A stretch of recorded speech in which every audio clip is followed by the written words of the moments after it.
আটকে পড়াদের উদ্ধারে sky lift. রাজধানীর বনানীর বহুতল ভবনে অগ্নিকাণ্ডের ঘটনায় আটকা পড়াদের উদ্ধারে কাজ করছেন সেনাবাহিনী ও ফায়ার সার্ভিসের কর্মীরা। আটকে পড়াদের উদ্ধারে দুটি স্কাই লিফট ব্যবহার করা হচ্ছে।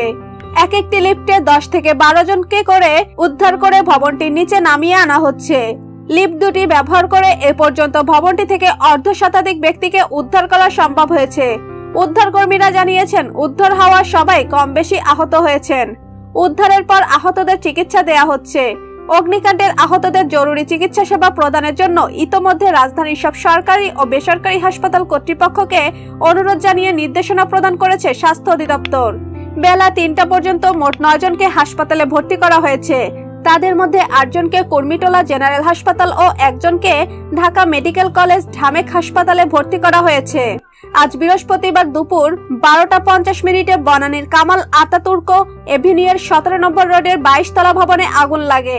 আগুন নিয়ন্ত্রণে ফায়ার সার্ভিসের 20টি ইউনিট কাজ করছে।